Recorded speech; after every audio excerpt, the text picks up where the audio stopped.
Hello guys, मेरा नाम है अशफाक। आज हम बात करेंगे OLX फ्रॉड के बारे में। क्या मेरे साथ फ्रॉड हुआ है, क्या आपको चीज़ें ध्यान रखनी चाहिए खरीदते समय भी बेचते समय भी। तो इस वीडियो को एंड तक देखिए, आपको समझ आ जाएगा कि आप कभी भी इस फ्रॉड में नहीं फंसेंगे इस वीडियो के बाद। तो चलिए वीडियो की ओर बढ़ते।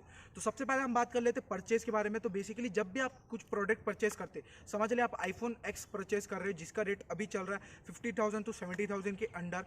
तो अगर आप ये फ़ोन परचेज करते हैं और आपको ये फ़ोन 15,000 के आसपास मिलता है विथ वारंटी, तो आप खुद सोचिए कि आपको ये प्राइस काफ़ी कम नहीं मिल रहा है। आपको मतलब एक काफ़ी ह्यूज डिफरेंस नहीं मिल रहा है जिससे आप ये फ़ोन ले रहे। और अगर आप ये फ़ोन ले रहे तो आप ये तो समझ लीजिए कि या तो ये फ़ोन क्लोन होगा या तो फिर ये बंदा फ्रॉड कर रहा होगा। फ्रॉड कैसे करता है मैं आपको कुछ इसके चीज़ें बता देता हूँ। जैसे कि आपको वो बंदा, अगर आप जब उस बंदे को कॉल करेंगे तो वो बंदा बोलेगा कि हाँ भाई, हमारे पास ये फ़ोन है, हमें कुछ अर्जेंट पैसे के लिए हमें कुछ अर्जेंट पैसे की रिक्वायरमेंट है, इसलिए हम ये फ़ोन बेच रहे हैं। तो फिर उसके बाद आप बोलेंगे कि भाई मुझे फ़ोन चाहिए। तो फिर आप उससे बोलेंगे कि मैं आपसे मिलना चाहता हूँ। वो आपको बोलेगा कि मैं इस सिटी में हुई नहीं, लेकिन मैं आपको ये फ़ोन आपके घर में भेजा सकता हूँ। आपको कुछ नहीं करना, आपको सिर्फ एडवांस अमाउंट उसे पे करना है। जैसे ही आप एडवांस अमाउंट पे करेंगे उसके बाद आपको उसी का मैसेज आएगा कि आपका ये सामान मैंने भेज दिया है। उसके बाद वो आपको कुछ पिक भी दिखाएगा जो कि रियल पिक नहीं है, गूगल से उठाई रहती है मोस्ट ऑफ द पिक। और वो पिक में आपको ऐसा लगेगा कि आपका प्रोडक्ट आ रहा है। कुछ समय बाद, अगर आप कुछ दिनों या कुछ समय बाद आप उसे फिर से मैसेज करते,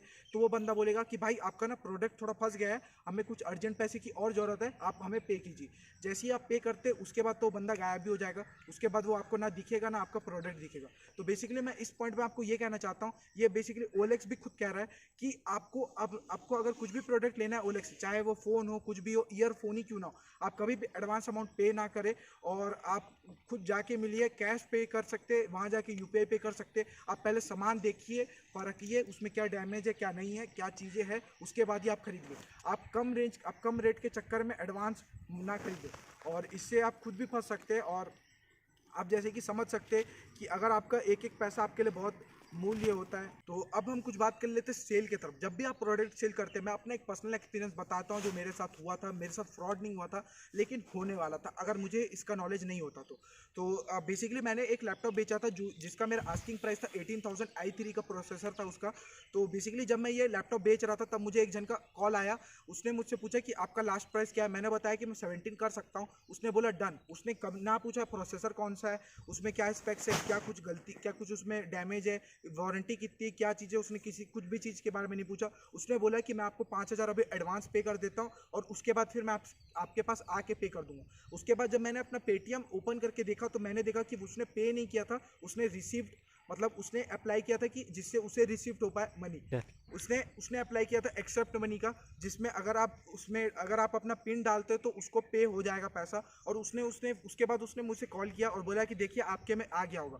जब मैंने चेक किया तो मुझे पता चला कि उसने तो एक्सेप्ट वाला किया। जब क्योंकि मैं पेटीएम UPI का काफ़ी हैवी यूज़र हो तो मुझे पता था कि वो मेरे साथ फ्रॉड कर रहा है। उसके बाद उसने मुझसे कहा कि आप इसमें पिन डाल दीजिए, उसके बाद आपको पैसा आ जाएगा। मैंने कहा कि मैं इसमें पिन नहीं डालूंगा। तो बेसिकली मैं इसमें इस पॉइंट पे मैं ये कहना चाहता हूँ कि जब भी आप प्रोडक्ट बेचते भी है तो आप ये देखिए कि वो बंदा आए और आपसे मिले, उसके बाद वो आपसे देखे, उसके बाद वो पेमेंट की जो भी ट्रांजेक्शन है वो करे। ऐसा नहीं कि आप पैसे के चक्कर में आप बोल रहे कि हाँ ठीक है भाई आप एडवांस देना चाह रहे हैं क्योंकि आपके पास पैसा आ रहा है, आपका कुछ जा नहीं रहा है, तो आप क्या करते हैं कि हाँ भाई आप दे दीजिए, हम बाद में आपको दे देंगे लैपटॉप। तो ऐसा आपको नहीं करना है। जब भी आपको, सिंपल सा पॉइंट है भाई कि आपको मिल के ही प्रोडक्ट सेल भी करना है, बेचना भी है, खरीदना भी है।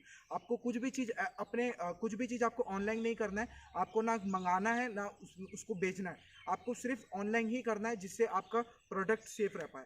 तो आई होप आपको समझ आएगा कि आप कैसे OLX फ्रॉड से बच सकते हैं और कैसे मैं अपने OLX फ्रॉड की एक्सपीरियंस बताया जिससे मैं OLX से फ्रॉड से बच पाया। और OLX में ऐसी काफ़ी सारे फ्रॉडें होती है, तो आप ना फंसे इस चीज़ों में, क्योंकि हर एक एक पैसा आपके लिए बहुत मूल्य है और पैसा कमाना बहुत मुश्किल होता है दोस्तों। तो इसलिए आप इसे गंवाए ना फालतू जगह में और इन फ्रॉड को और बढ़ावा ना दें। तो तब तक के लिए जय हिंद।